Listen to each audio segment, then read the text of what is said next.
we just raised $200 million. Like, why bother building this project? We can all just retire now. So there is a lot in this space that needs to be cleaned up and needs to, at the very least, be more transparently disclosed. With Legion, the premise was, let's get back to ICOs. In order to do that, we need to make sure that selling tokens is not going to land these people in jail. So regulatory compliance. And then the other pillar is sales on Legion are merit-based, where teams and founders can very hand select in a data-driven way who are becoming their early token holders. You're minimizing the amount you're just giving to investors that don't care at all, are never going to help you, and just dump the token, or farmers that would do the same thing.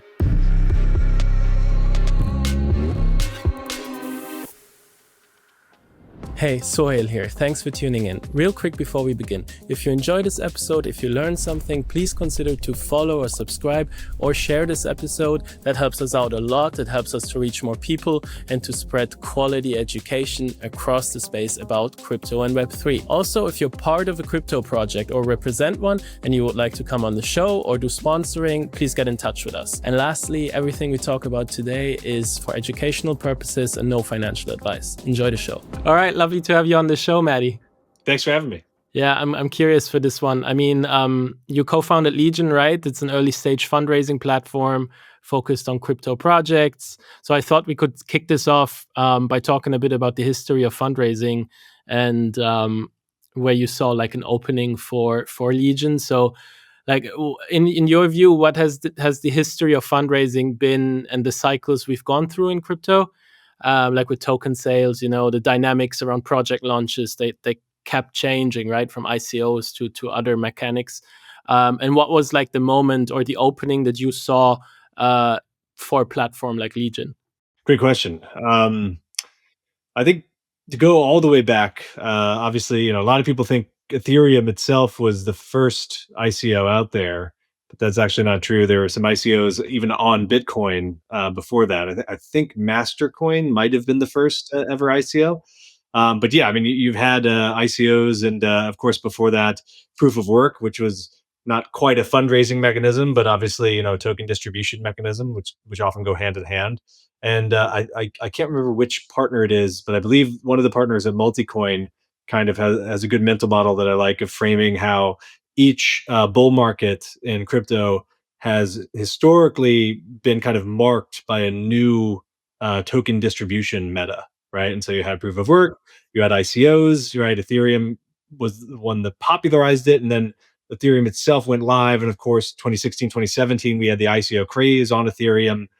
Those kind of fell out of favor, gave way to airdrops in DeFi summer, right? And now we're seeing kind of a renaissance now of in 2024, 2025 of ICOs, but obviously evolving from those 2017, 2018 days to kind of learn some lessons, be a bit more Sybil resistant, be a bit more bot resistant, gated, reputation based. So tying this back to Legion, I got into the space. I was working in TradFi previously, also in Web2 startups as a data scientist and machine learning engineer. Started really getting into the space 2016, I think, wrote my first article about Bitcoin. 2017 was around participating in a lot of ICOs back in the day, and just thought it was all fascinating, right? Like how these new protocols could literally raise $100 million overnight from people all around the world. And there were pros to that. Of course, there were cons to that, but that was kind of piqued my interest. And so actually one of those projects I participated in the ICOs of was Stacks, the layer 2 for Bitcoin. And so I think that got me interested in just learning more about the ecosystem. And I was a token holder, and so ended up breaking into the crypto sphere full time with Stacks, and just through that job, working with a lot of teams in the ecosystem, eventually worked with teams in Ethereum and Solana as well, and saw builders repeatedly kind of make mistakes when it came to distributing their token. They would agonize over, the minutia of, should I put this, 0.01% over here, over there, and then they would go and hand out 10% of supply to airdrop farmers, right? And so with Legion, the premise was, let's get back to ICOs. In order to do that, we need to make sure that selling tokens is not going to land these people in jail. So regulatory compliance is one of the pillars, and then the other pillar is we need to make sure that founders actually want to sell tokens to these people, right? They can't just be bots, they can't just be Sybils, they can't be mercenaries. They have to add some differentiated value from just going and raising more angel rounds or more VC rounds. And so that ties into kind of the reputation features that we've built. So sales on Legion, unlike traditional ICOs and unlike a lot of fundraising, are not purely first come first serve. They're what we call merit based, where people have reputation and details about them, and teams and founders can very hand select in a data driven way who are becoming their early token holders. Got it. I mean, yeah, 2017, that was a wild time for the ICO stuff. Um, so yeah, and there was the IDO stuff that came later, I guess, initial Yeah. decentralized offerings. Yep, ICOs gave way to IEOs, exchange offerings, right, and then IDOs and airdrops. Yeah, yeah. Yeah, but did something fundamentally change through these things? I mean, what was broken with that, in your view?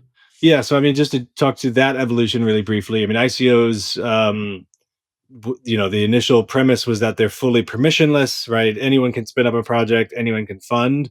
That's great if you have a system for weeding out kind of fraud and bullshitters. But what you kept happening, what you kept seeing is teams raise funds and then just absolutely disappear, or raise so much funds that even though they initially meant well, they're like, we just raised $200 million, like why bother building this project, we can all just retire now. So you saw a lot of projects with ICOs specifically around quality control.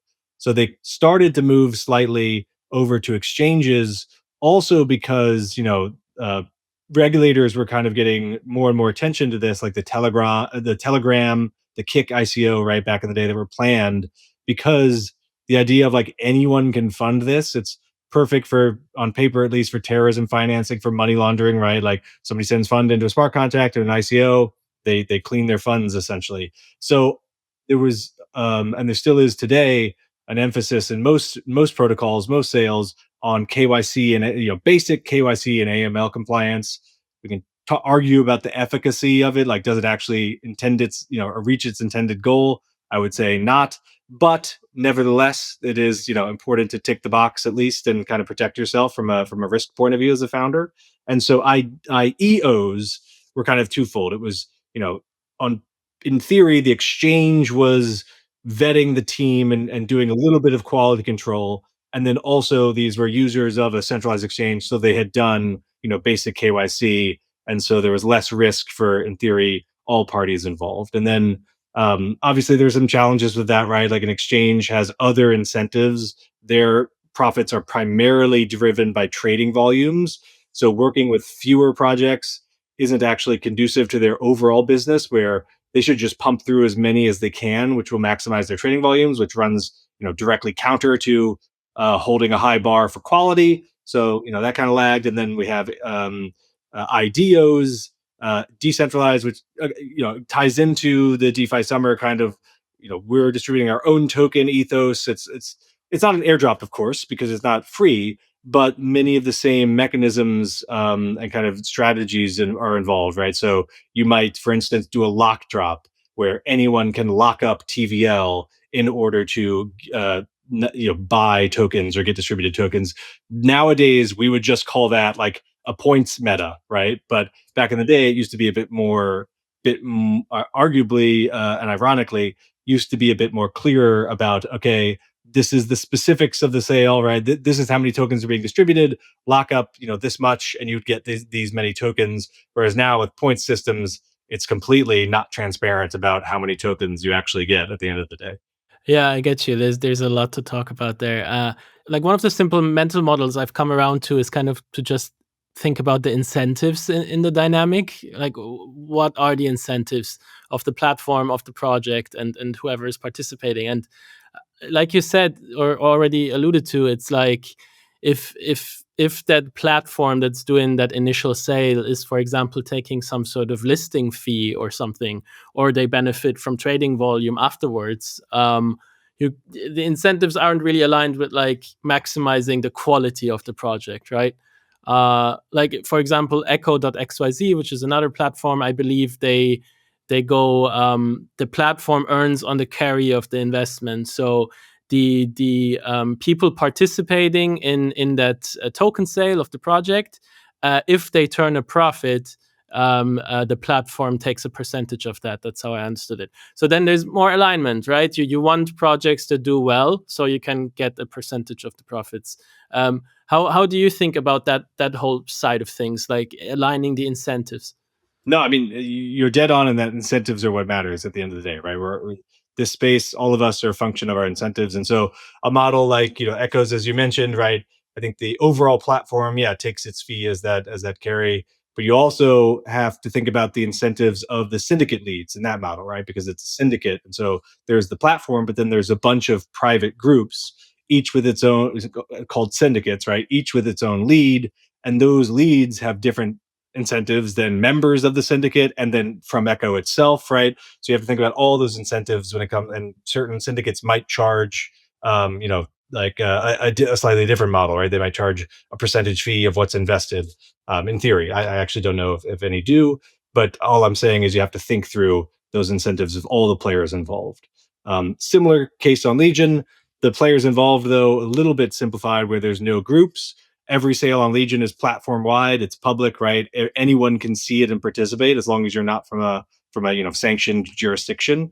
And so the incentives there are, we charge in a roughly similar way where we're charging a percent of the total raise, but partially or half in the tokens that are sold. So in other words, we have exposure to the project, and of course we have limited time, limited operational budget, right? Limited capacity, and so it's in our best interest, all else equal, to work with projects that we're actually better aligned with and longer term aligned. I think that those tokens that we collect as a fee will actually perform well.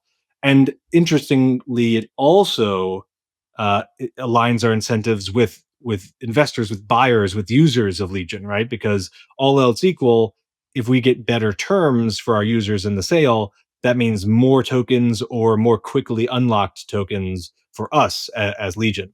So it kind of aligns our incentives with the long-term success of the project as well as with the objectives of our users. Okay, okay. So like half is, for example, in fiat and half is in the token of the project, for example. Half is in stable coins and half is in the token. Yep, exactly. Okay, understood. Yeah. And I guess one other thing that's been talked about recently, which was kind of like a trend, I don't know if it's ended, maybe that would be interesting to hear from you as well, was this sort of low market cap, high FDV meta, right? So I suppose tokens or projects launched their token, it had a relatively low circulating supply. So the market cap was relatively low. So the circulating supply times the price was relatively low, but the total amount of tokens that eventually would exist was much higher. So the fully diluted value was really, really high, which means there's going to be a lot of inflation in the future. And this, I believe, has been viewed as a bit value extractive. And I think VCs have been kind of viewed negatively in this context. So, what do you think about this, and how does Legion kind of approach this?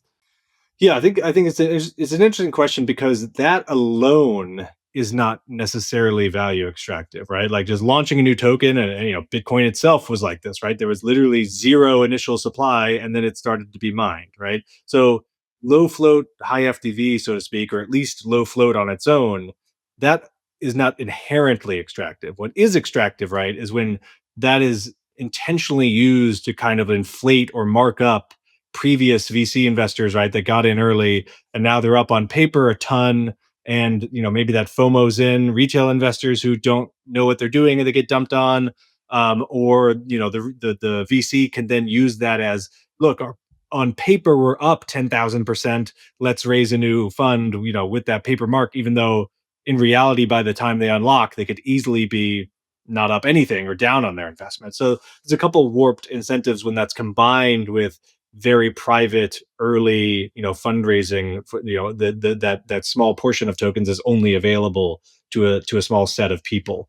um Two things that Legion is really focused on is, one, democratizing, opening up access, right? So anyone can apply to participate in the sale. Now we are still merit based, but that means if you're new, you can get some minimum allocation. If you've been around a long time, you can add a lot of value to the project, you're the type of buyer they're looking for, then you can get more allocation, right? Which is, I think, It's all about trade-offs at the end of the day. It's all about, incentive design, but I think that's the optimal design, where you're minimizing the purchasing power of bots, of Sybils, of new accounts, right? Still giving new users a shot at building that up and being treated like everyone else, right? No one is disadvantaged, but you don't falsely treat everyone as if they're identical. It's just not the case, right? Like you wouldn't do that with a really powerful angel and like somebody who is going to dump your token, right? Why treat them the same way?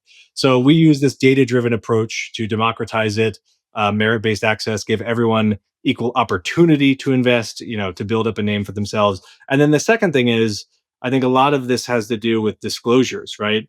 Um, the low float issue especially becomes problematic when no one really knows when those additional tokens are going to unlock, or like who controls those tokens, right? There's 30% of the treasury. What does that mean? Can the team just use those whenever they want to pay themselves, right? So a lot of it also has to come with just better, more standardized disclosures, for who has control of tokens, when if any circumstances will they be released, right, and what does that look like, and making sure that people are aware of that information is easy to find, easy to consume and understand. That will help prevent a lot of the manipulation, and negative sentiment that has come with this low float high FDV type of meta. No, okay, okay. So yeah, I guess information is important, hey? The disclosures, so you can make an informed decision. Yeah, I guess back in the day, you just read some sort of 4 pages long white paper thing, and you aped into the ICO. So Yeah. we've come a long way. Well, and back in the day, also, it was quite common to have tokenomics where, literally 100% of the supply would be minted or sold in that ICO, or distributed in that token generation event, right? It wasn't until later around DeFi summer days where it shifted from like distributing 100% of supply up front to reserving a large chunk of supply to pay for user incentives over time, for instance, right? And like, there's again, nothing wrong with that in theory, but in practice, then it got a bit shadier and shadier, of like things being held back for user incentives, but really they're controlled centrally by the team, and they can just choose to pay themselves those tokens actually. So there's just a lack of transparency, I think, is a big piece of it. Yeah. Oh, I saw one point that was discussed a bit on X was that insiders or private investors or VCs, they're locked up, but they can stake, and they can stake the vested tokens, but while they're still vested, they can receive the staking rewards liquid. Yeah, and something like that, I would say, preferential terms in investment, preferential terms in staking, like those are the types of things that should be disclosed. Yeah, if you're giving someone, the option to stake and not other people, then they're effectively, all else equal, getting liquidity faster, getting a lower FDV, right? That's one thing, and then another whole thing is investors can buy tokens on paper. They can be locked up, but then they can just go sell those tokens on an OTC trade, and now their economic exposure as if they've already sold those tokens, right? Before they vested. So you have all sorts of stuff that's happening under the surface or behind the scenes that needs kind of some sunshine to as a disinfectant. Mm. And how does the merit system work? Happy to dive into kind of the merit-based system of Legion. So what we're about to see is, I'll share my screen here to make it simple, is my account. I've already signed up, already connected my accounts. And so every user who signs up for Legion can optionally connect external accounts like their Twitter, their GitHub if they're a developer, EVM wallets, SVM wallets. You get an overall score. So out of 1,000, so I'm 872, you get kind of this fun classification. So there's like 16 different archetypes of users. I'm a degen influencer. You get a quantitative score again on each of these attributes. So I need to work on my GitHub here, but on my developer activity, on my degen activity, and on my social clout. And then you also get a bunch of qualitative achievements. So there's like hundreds and hundreds and hundreds of unique qualitative achievements. Everything from kind of who follows you, to what ecosystems you belong to what have you contributed to what type of on-chain user are you, right? What things have you done on chain? And you also get this kind of viral, shareable card. But the important takeaway here is that what this allows projects to do, right, is to run sales where they can deeply customize who their token is going to, right? If they wanted to, they could literally go one by one through all the hundreds or thousands of people that have applied to participate in their sale, look at their cover letter, look at their quantified scores, look at any of their achievements, look at who referred them, look at the communities they belong to, and customize anything from max allocation, whitelist, discount, even in theory, vesting terms. So all that would be transparently made available to people, so they understand what is the kind of variety in the round. And at the moment, most teams just vary kind of allocations, which of course are fully transparent because it's on chain. But that gives the project this full ability to really target the exact type of users that most benefit them. So, for instance, right, you might be a founder that's building a new DeFi protocol with fixed and variable rates, or you're locking in. Maybe you're taking like funding rate and you're smoothing it into some locked fixed funding rate contract. And so you really want to target people like early Pendle users. Well, you could just sort by achievement, right? Filter in it, boom, immediately you see everyone who has the early Pendle user achievement is there. You could even sub filter that. You could say, I want to find developers that are early Pendle users. You might want to say, I want to find people with high social scores that have this achievement, right? So you can customize all of that as much or as little as you want, so that maybe everyone could buy, for instance, a max allocation of 5,000 USDC worth of tokens. But certain people, if they can add a ton of value to your project, can earn more allocation and buy 10,000 worth of USDC of tokens, right? So you really customize who is becoming one of your early community members, your early supporters, your token holders, and this greatly helps reduce the supply that you're distributing to yield farmers, to bots, to Sybils, to mercenaries, to people who are just showing up to farm your token, dump it, and never come back, never contribute anything to the project, anything to the community, other than just initially buying your token, right? You can find people who will talk about it, people who will contribute code, people who will use it. And so all of this is tracked, of course, up front. And then we also track it afterwards, right? So your score will dynamically change if you participate in a sale and you continue to talk about or use or support or contribute to that project, right? So you get people now have an opportunity, even if they're starting from very low scores, to earn low allocations, participate in that sale like we all did back in the day, right? In the old ICO days, like you would just miss out on a sale sometimes, right? Like because you were too slow, or you didn't have a bot, right? Or pay enough gas, and it's just the name of the game. At least this way, everyone can kind of earn an initial seat at the table, build up their reputation, continue to support the project, get higher reputation, get better opportunities in the future. So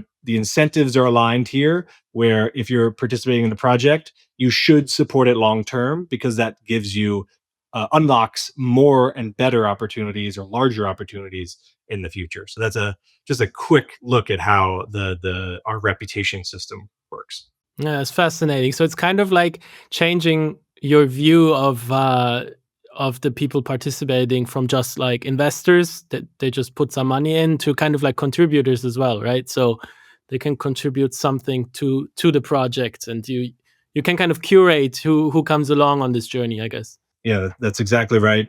And then whether that's attention because people are, creating noise about your project, right? One of the things we've also done is partner with Cookie 3, so teams can kick off, snapper campaigns. So if people are talking about your project, for instance, and contributing TVL, right, that combines to boost their scores, so they can qualify for points, for airdrops, for more allocation in the sale, for discounted allocation in the sale.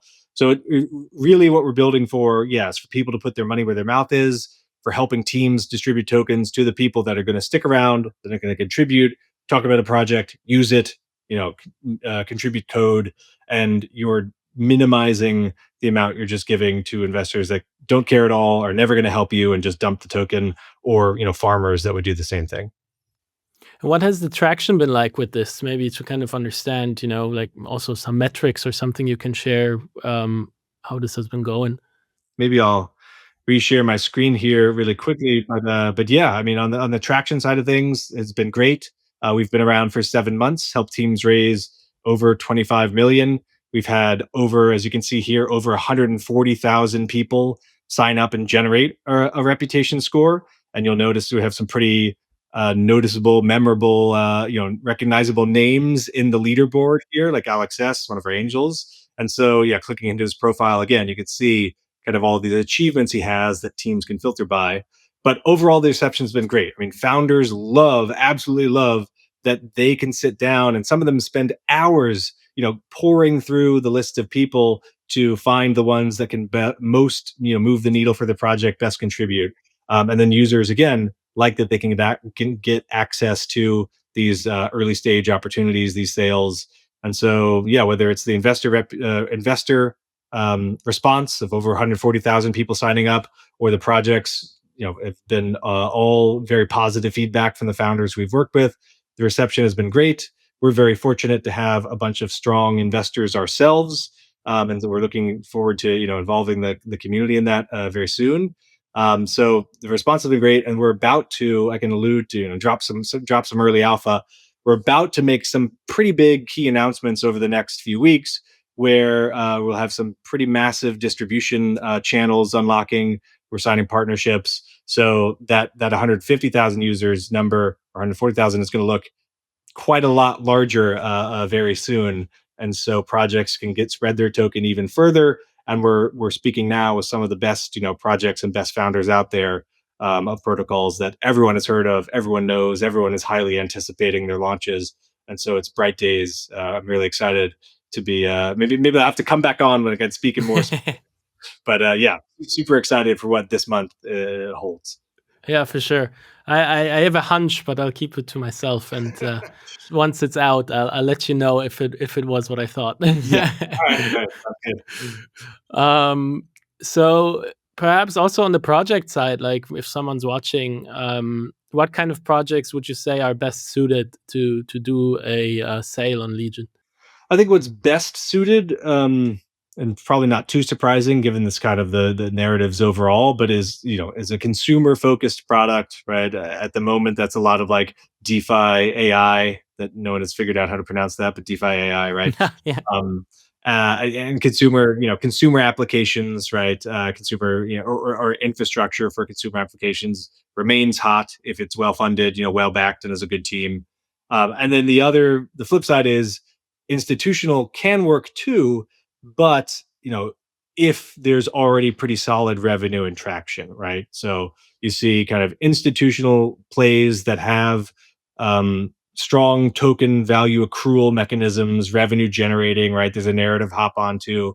People, even if they can't or don't use the product themselves, still gravitate towards the token and the narrative. Or consumer, tech and apps where people can use it themselves. There's a fun narrative to hop on board. And a lot of this is driven by the quality of the team, the quality of the founders, right? So who are their existing backers that users on Legion are investing alongside, right? Every sale on Legion, people get the same or better valuation than recent VC rounds. So a lot of it, yeah, has to do with what are those social signals, who's backed it, what have the founders built before, right? And so if one of those three things can excite people, then you generally see a lot of interest on Legion. Gotcha.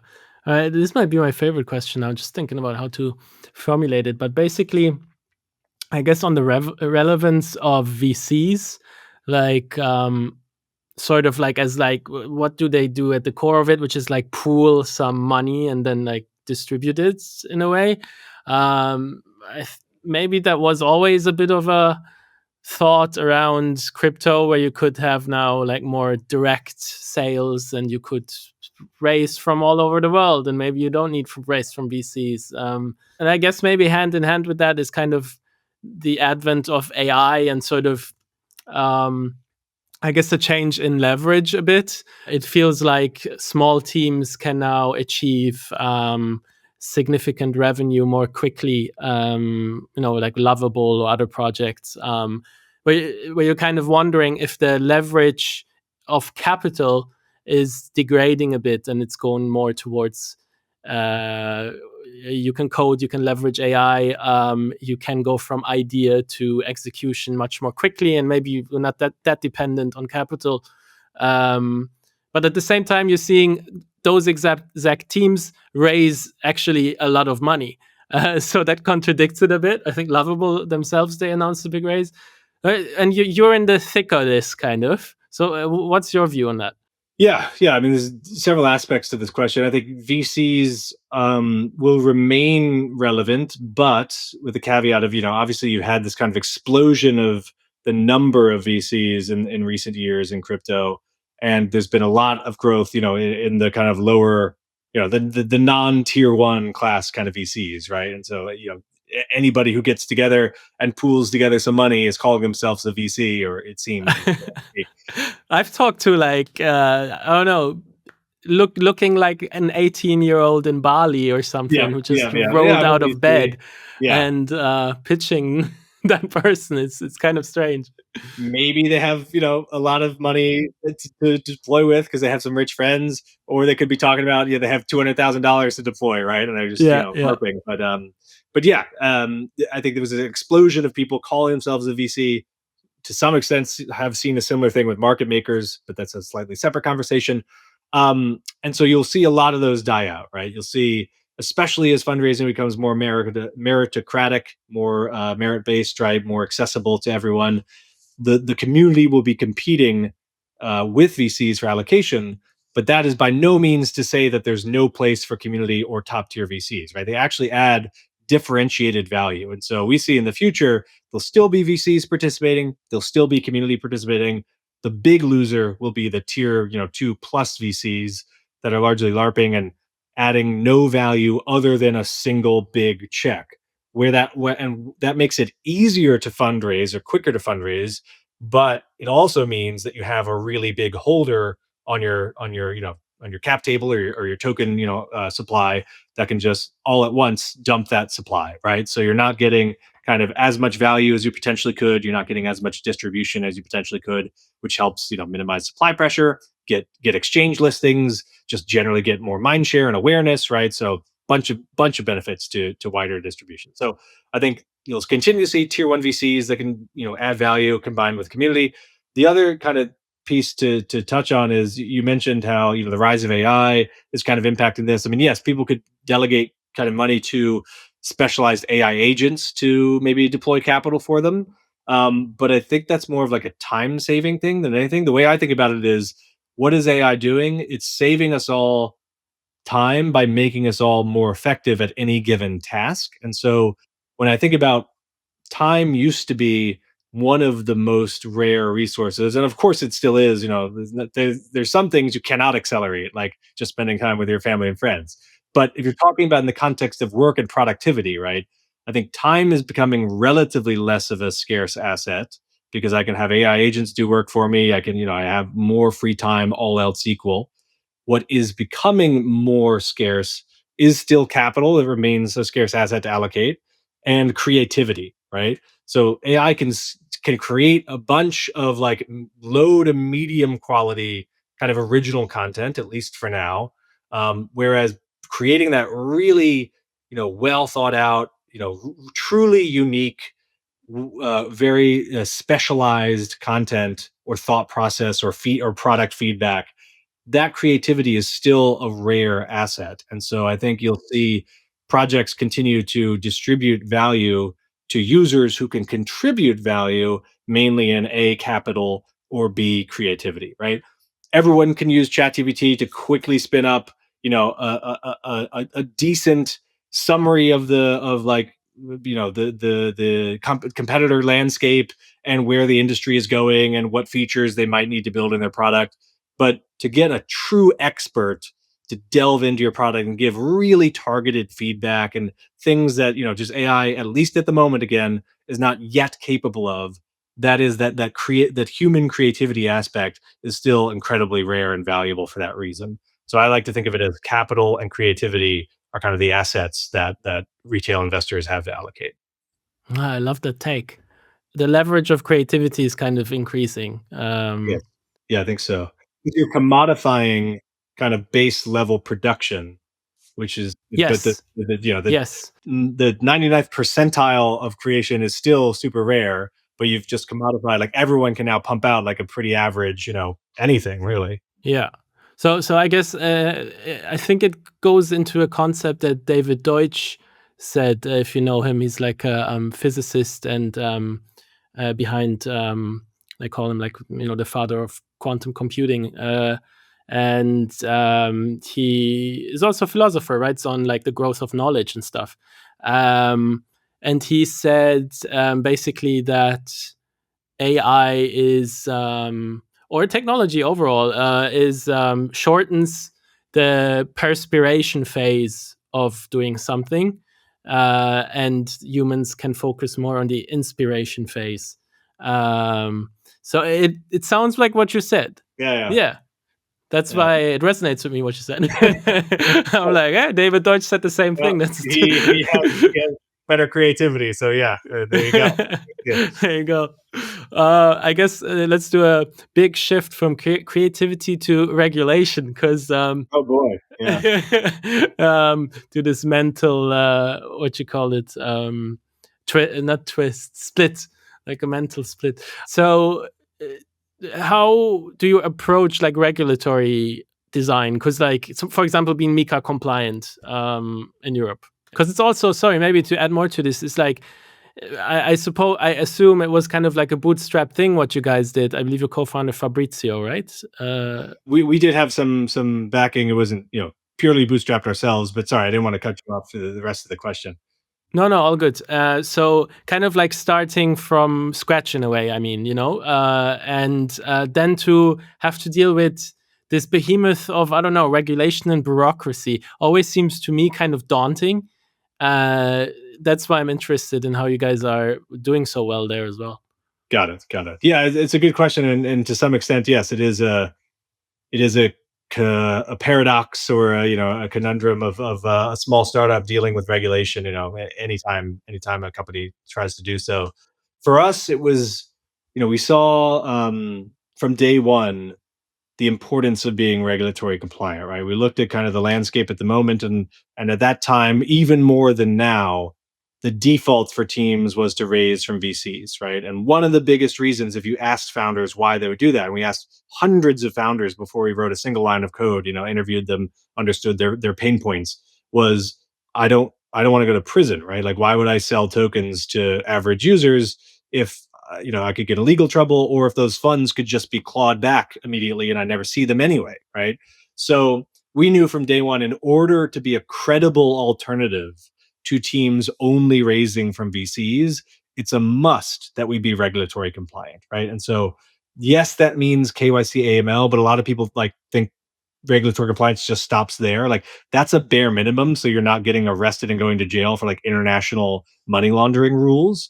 But based on your jurisdiction, there's probably almost certainly a bunch of other rules that you probably want to comply with, especially if you're a top tier project that has a big profile, would be a big target that a regulator would love to go after if they're looking to make a name for themselves. And so you're still going to see more desperate projects that maybe they can't raise from VCs, and so they have to go an unregulated route. But by and large, you're seeing projects go the regulated route more and more. And so for us, yeah, I mean, getting the whole licensing process in MiCA, like, it's an ongoing thing. It is a pain in the butt. It's probably more paperwork than I've ever done in my life before.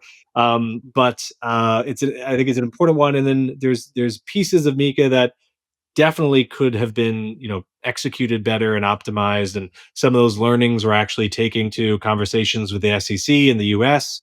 But the fact that you can sell tokens to retail investors, they don't need to be accredited or qualified. The US, the EU version of US accredited, roughly.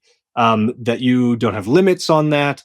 That teams need to make disclosures about certain things, which I think are positives, right? That you have this kind of like cooling off period to prevent people from just FOMOing into a sale and instantly regretting it. Like, there are definitely things that MiCA gets correct, and so we go out of our way to comply with that, and navigate this process. And yes, it's messy sometimes, and it's definitely expensive in both time and money, but we think it pays off in the long run, because this is the way the industry is moving. And there's no such thing as a perfect regulation, just as there's no such thing as any mechanism. But I think we can all agree that whether it's market makers, committing literal fraud, right, or centralized exchanges charging projects tokens that they say they'll vest and then they immediately dump them, like there is a lot in this space that needs to be cleaned up and needs to, at the very least, be more transparently disclosed. And so that's kind of what we're focused on, being in the conversations with these regulators as well, not just following the rules that are written, but hopefully steering kind of the future rules to be more conducive to the industry and help everyone, builders, founders, investors, retail, you name it. Yeah, that makes sense.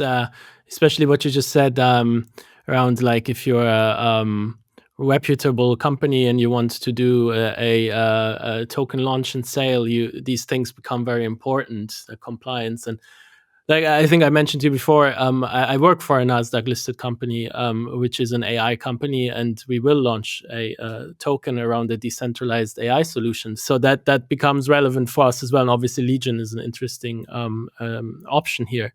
So that is good to know. And I suppose, because we're based in Europe as well, like things like you need the white paper to be MiCA compliant as well. Hey, that's also a specific thing. That's probably the biggest practical relevance to teams that are launching tokens is, yes, you need a white paper. There's certain criteria that it needs to meet in order to be compliant, and then it needs to be easy for people to find. So it needs to be like hosted on your website, and you also need to keep it up to date, right? If there's some big change to how the protocol works or this thing, like you need to be updating your white paper so that people aren't misled or acting on grossly out of date data.